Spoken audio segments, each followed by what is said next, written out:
It's so educated Tarnum. So in previous lecture we had done with what is recombinant DNA technology, and now I am going to discuss that which type of enzyme are used in recombinant DNA technology. So in this lecture, firstly we will discuss about template DNA polymerase, template dependent DNA polymerase. Okay, ये हमारा इस enzymes के जो भी recombinant DNA technology के अंदर enzyme use होते हैं उसमें जो पहली कैटेगरी है, this is the first category, पहली कैटेगरी है वो है डीएनए पॉलीमरेज की। उसके अंदर हम पढ़ेंगे डीएनए पॉलीमरेज 1। इसको हम कॉर्नबर्ग एंजाइम भी कहते हैं। कॉर्नबर्ग इसका साइंटिस्ट के नेम के अकॉर्डिंग दिया गया है, कॉर्नबर्ग एंजाइम, पर हम इसको मेनली डीएनए पॉलीमरेज 1 के नाम से पढ़ेंगे। सेकेंड हम पढ़ेंगे रिवर्स ट्रांसक्रिप्टेज, और हम इसमें अगला पढ़ेंगे डीएनए टैग पॉलीमरेज। ये तीनों ही डीएनए पॉलीमरेज के अलग अलग पार्ट, मतलब अलग अलग एंजाइम्स हैं। इसी के अंदर ये 3 टाइप के हम एंजाइम्स पढ़ेंगे। ओके, तो अब हम इसमें पहले देखेंगे कि टेम्पलेट डिपेंडेंट डीएनए पॉलीमरेज क्या होता है। ओके, तो हमने पढ़ा है, यहाँ हम इसको देखते हैं, हमने पढ़ा है रेप्लिकेशन।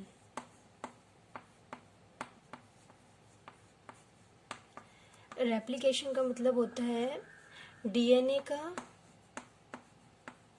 अपनी कॉपी बनाना, मतलब डीएनए का डीएनए को बनाना।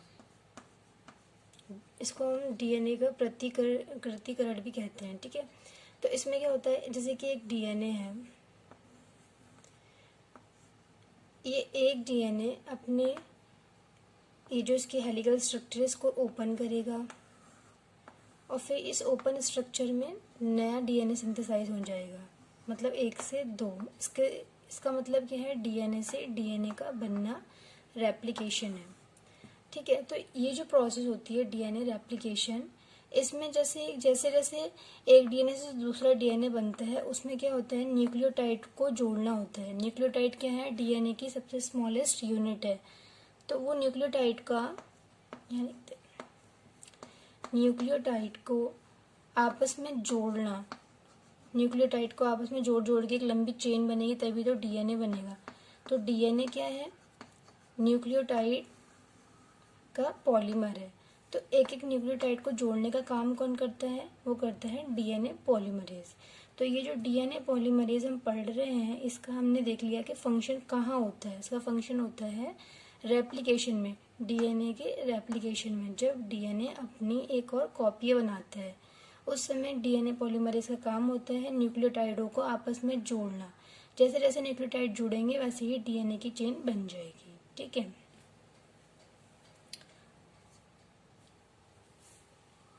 नाउ अब हम देखते हैं इसमें, ये हमारा हो गया रेप्लिकेशन में, हमने इसका बता दिया यूज डीएनए पॉलीमरेज का।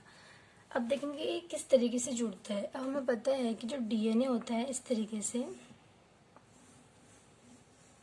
डबल हेलिकल स्ट्रक्चर, इसमें इसका जो एक हमारा चेन होती है वो होती है 3 प्राइम टू 5 प्राइम, और दूसरी होती है इसकी अपोजिट 5 प्राइम टू 3 प्राइम। ठीक है, इसमें से अब जब डीएनए खुलता है, हम उसको दिखाते हैं ऐसे खुला हुआ, तो 3 प्राइम टू 5 प्राइम वाली जो हमारी चेन होगी वो अपने आप को शो करेगी एज अ टेम्पलेट डीएनए। ये एक इम्पॉर्टेंट क्वेश्चन है कि टेम्पलेट डीएनए जो होता है वो किस डायरेक्शन में होता है, तो वो होता है 3 प्राइम टू 5 प्राइम। तो इस 3 प्राइम से 5 प्राइम वाले डीएनए में कौन ऐड करता है, यहाँ पर जुड़ता है हमारा डीएनए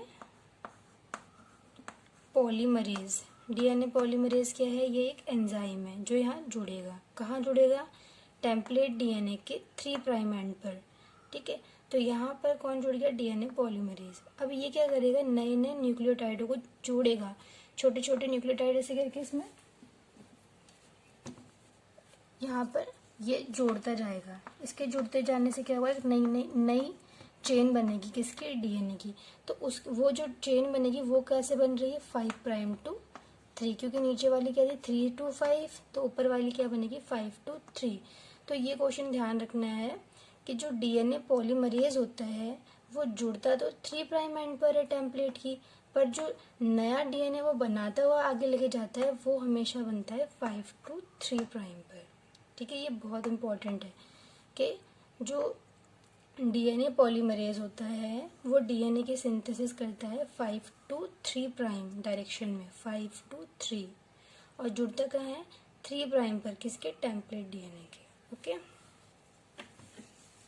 अब हम देखते हैं, ये तो हमने देखा कि डीएनए पॉलीमरेज किस तरीके से टेम्पलेट्स पे जुड़ता है और नए नए न्यूक्लियोटाइड जोड़ के डीएनए बनाता है।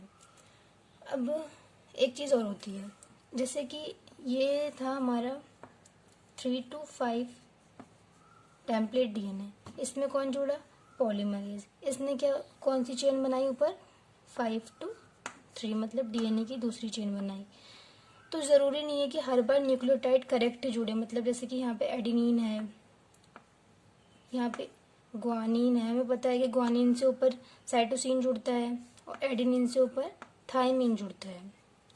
तो कभी कभी हो सकता है कि डीएनए पॉलीमरेज को जोड़ने में गलती हो जाए कि वो गलती से ग्वानिन के साथ साइटोसिन ना जोड़ के सपोज थायमिन जोड़ दे गलती से। तो इस गलती की वजह से बहुत सारी दिक्कतें आ सकती हैं, तो इस चीज़ को डीएनए पॉलीमरेज तुरंत करेक्ट करने की टेंडेंसी रखता है। तो जैसे डीएनए पॉलीमरेज आगे को बढ़ रहा है नई नई न्यूक्लियोटाइड जोड़ते हुए, अगर उससे इस जोड़ने की प्रोसेस में कोई भी एक गलती होती है तो उस गलती को वो ठीक करता है, तो उस प्रोसेस को हम कहते हैं प्रूफ रीडिंग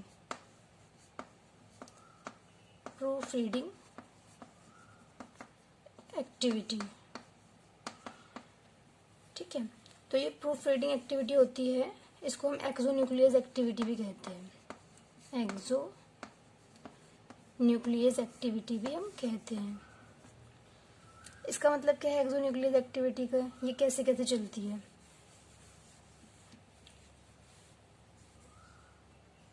नीचे वाले टेम्पलेट ध्यान रखनी है हमें 3 to 5 है,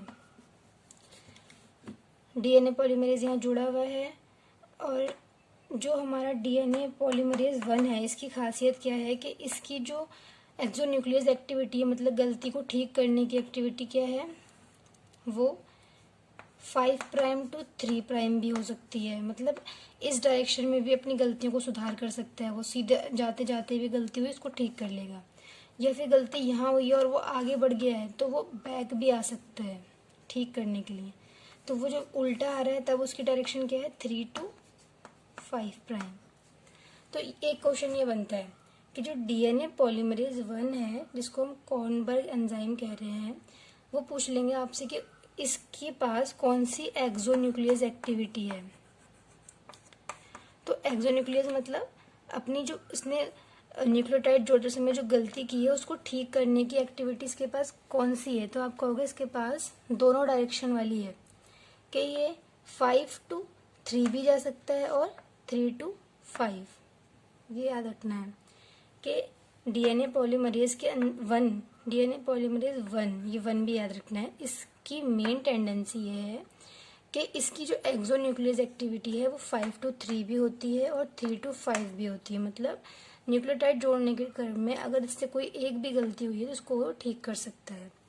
तो एक्सोन्यूक्लियस एक्टिविटी समझ में आ गई कि कोई भी जुड़ने में गलती हुई है उसको ठीक करना। और पॉलीमरेज एक्टिविटी का मतलब क्या होगा, पॉलीमरेज मतलब ये पॉलीमर, यहाँ पे पॉलीमरेज एंजाइम जुड़ गया है और न्यूक्लियोटाइड का पॉलीमर आपस में ऐसे जोड़ते जा रहा है और डीएनए बना रहा है। तो जो पॉलीमरेज एक्टिविटी होती है किसकी, डीएनए पॉलीमरेज की, पॉलीमरेज एक्टिविटी मतलब पॉलीमर बनाने की एक्टिविटी हमेशा कौन सी होती है 5 to 3, क्योंकि 3 से 5 पे तो जुड़ गया है हमारा ये, और अब आगे जो अगली स्ट्रैंड बनेगी वो तो 5 to 3 ही बनेगी। तो ये दो इम्पोर्टेंट हमने इसके फीचर देख लिए किसके, डीएनए पॉलीमरेज 1 के। तो हमने क्या देखा, डीएनए पॉलीमरेज क्या है, पहले तो ये देखा हमने, देखा डीएनए पॉलीमरेज का रोल कहाँ है। जब भी डीएनए अपनी कॉपी बनाता है, मतलब 1 से 2 डीएनए बनाता है उस समय न्यूक्लियोटाइड को जोड़ने का काम डीएनए पॉलीमरेज करता है। और न्यूक्लियोटाइड क्या है? डीएनए के सबसे छोटे छोटे पार्ट जिनके पॉलीमर डीएनए है। ठीक। और दूसरी चीज़ हमने क्या देखी कि डीएनए पॉलीमरेज के पास दो एक्टिविटी है। पहली एक्टिविटी क्या है? एक्सोन्यूक्लियस। देख लेते हैं।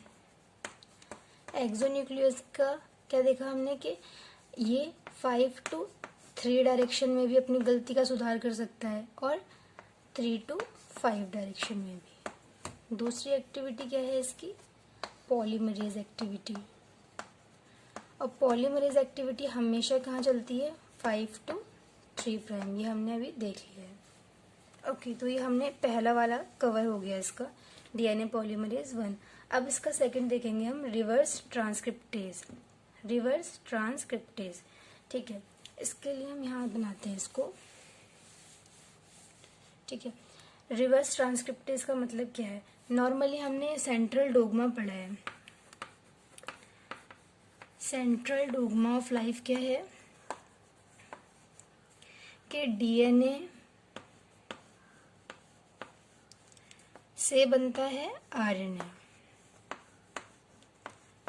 और आरएनए बनाता है प्रोटीन और डीएनए अपने आप की खुद की भी कॉपी बनाने की क्षमता रखता है। हमने रेप्लिकेशन के बारे में बताया था, यहाँ लिख देते हैं। रेप्लिकेशन के थ्रू डीएनए को बनाता है, डीएनए आरएनए को बनाता है। वो प्रोसेस क्या होती है? ट्रांसक्रिप्शन। छोटा सा लिखते हैं, ट्रांसक्रिप्शन। और डीएनए प्रोटीन को बनाता है, वो होती है ट्रांसलेशन। Transcription, translation. तो ये क्या है? सेंट्रल डोग्मा है। नॉर्मली क्या है कि डीएनए से आरएनए बनता है। नॉर्मल डीएनए से आरएनए बनता है। पर जो ये हमारा रिवर्स ट्रांसक्रिप्टेज है, रिवर्स मतलब क्या हुआ? कुछ उल्टी चीज होना है। अभी हमने देखा कि डीएनए से क्या बनता है? आरएनए। पर रिवर्स ट्रांसक्रिप्टेज के केस में क्या हो जाता है? आरएनए बनाता है डीएनए। आरएनए बनाता है डीएनए। तो ये वाला काम कौन सा एंजाइम करता है? Reverse transcriptase. और ये रिवर्स ट्रांसक्रिप्टेज किस एंजाइम के अंदर कैटेगरी में आ रहा है? ये आ रहा है पॉलीमरेज के अंदर, क्योंकि इसका काम भी क्या है? न्यूक्लियोटाइड जोड़ना ही है, ठीक है। अब हम लास्ट देखते हैं हमारा क्या है? Tag polymerase. थर्ड है हमारा टैग पॉलीमरेज। इसका नाम टैग क्यों है? क्योंकि ये लिया गया है एक बैक्टीरिया से जिसका नाम है थर्मस एक्वेटिकस, ठीक है। तो उसके अकॉर्डिंग इसका नाम टैग डीएनए दिया गया है। इसमें क्या होता है? इसका मेन फीचर है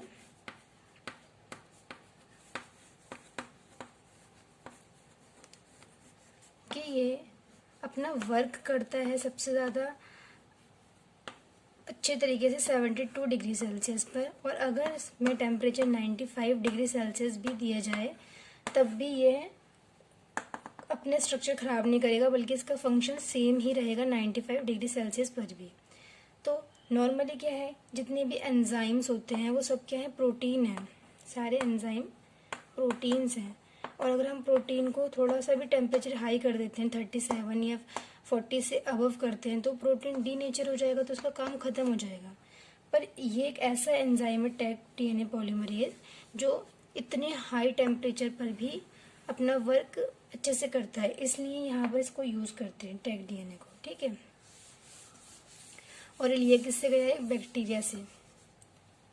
तो टैग डीएनए पॉलीमरेज कहाँ यूज होता है? हमने एक प्रोसेस सुना है, पीसीआर।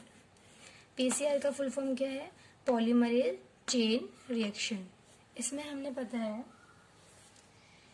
इस प्रोसेस में हमारा यूज होता है टैग डीएनए पॉलीमरेज। वो क्या करता है? एक डीएनए की कॉपी से कुछ सेकंड्स में ही बिलियंस ऑफ डीएनए की कॉपीज बना देता है। तो ये भी क्या है? क्लोनिंग है।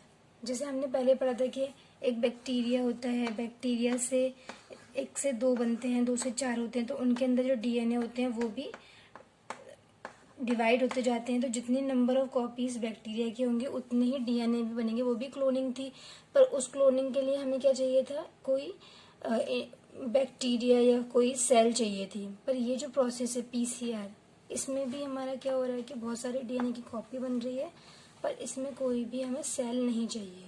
तो ये क्या है, सेल फ्री टेक्निक है। सेल फ्री टेक्निक है हमारी पीसीआर। इसमें भी हम क्या करते हैं, डीएनए की बहुत सारी कॉपीज बनाते हैं। और इसमें कौन सा एंजाइम यूज होता है, ये एंजाइम याद रखना है हमें, टैग डीएनए पॉलीमरेज। क्यों? क्योंकि ये सबसे हाई डिग्री में भी काम कर देता है, 95 डिग्री सेल्सियस पर। इतने हाई डिग्री सेल्सियस पर मैक्सिमम एंजाइम काम नहीं कर सकते, इसलिए हम यहाँ पर इसको यूज़ करते हैं। तो ठीक है स्टूडेंट, अभी हमने कवर करा है हमारा डीएनए पॉलीमरेज। बाकी अभी रिकॉम्बिनेंट डीएनए टेक्नोलॉजी में और भी बहुत सारे एंजाइम्स हैं जिनको हम फर्दर वीडियो में डिस्कस करेंगे। तो अभी एक हमारा कवर क्या हुआ है, डीएनए पॉलीमरेज। ठीक है, तो अभी एक बार शॉर्ट में देख लेते हैं।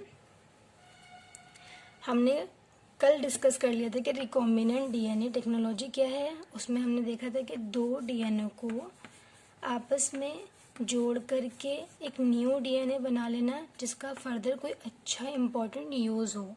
वो क्या है, रिकॉम्बिनेंट डीएनए है। फिर इस रिकॉम्बिनेंट डीएनए को क्या करेंगे, जो बन गया है, एक सेल ई कोलाई या किसी बैक्टीरिया सेल में डाल के इसको ग्रो कराएंगे, और एक सेल से बहुत सारी सेल्स बनेंगी। जब ये ग्रो करेगा तो उतने ही हमारे क्या होंगे, डीएनए की कॉपी बनेंगी, डीएनए की कॉपी बनेंगी।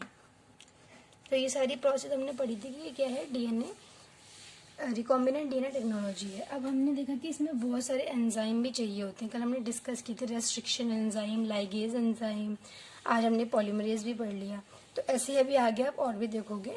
तो आज हमने जो पढ़ा है हम उसको देख रहे हैं। आज हमने पढ़ा है polymerase, DNA polymerase. DNA polymerase का वर्क देख लिया था कि ये क्या करते हैं, न्यूक्लियोटाइड्स को ऐड करता है और क्या बनाता है, डीएनए बनाता है। ठीक है, दूसरी चीज़ क्या देखी थी, इसके 2 फीचर थे। एक था इसकी एक्सोन्यूक्लियर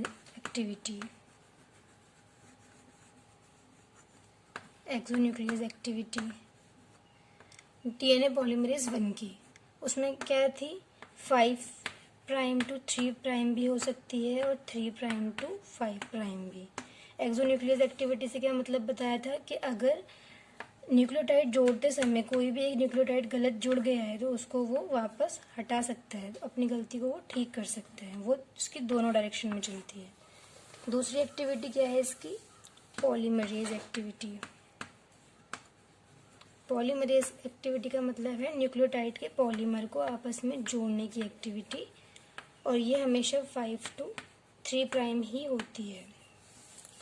दूसरा हमने एंजाइम इसमें देखा था पॉलीमरेज के अंदर ही, रिवर्स ट्रांसक्रिप्टेज। इसका हमने काम देखा था कि यह ऐसा एंजाइम है जो आरएनए से डीएनए को बनाता है। ठीक है, और लास्ट हमने क्या देखा था, tag DNA polymerase. Tag DNA polymerase क्या करता है, पीसीआर में यूज़ होता है। क्यों यूज़ होता है, क्योंकि ये बहुत ज़्यादा हाई डिग्री टेम्परेचर पर भी डिसोसिएट नहीं होता है, मतलब टूटता नहीं है, ठीक से वर्क करता है अपना।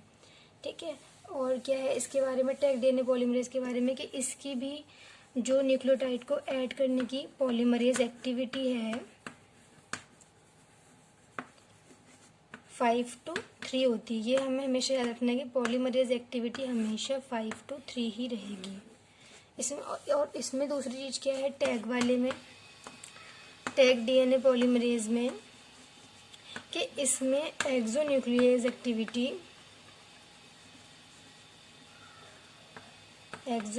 एक्टिविटी मतलब अपनी गलतियों को ठीक करने वाली एक्टिविटी सिर्फ 5 टू 3 प्राइम ही होती है, जबकि 3 टू 5' नहीं होती है। ये आप एडिशनल हमने देखा अभी कि टैग डीएनए पॉलीमरेज में क्या है, एक्सोन्यूक्लियस एक्टिविटी 5' to 3 है, जैसे पॉलीमरेज है। पॉलीमरेज और एक्सोन्यूक्लियस दोनों सेम ही हैं, पर इसमें क्या है 3 to 5 नहीं है, तो ये वाला इसमें कमी है। जबकि ये वाली किसमें थी, जो हमने डीएनए पॉलीमरेज 1 देखा था उसमें ये दोनों ही थी।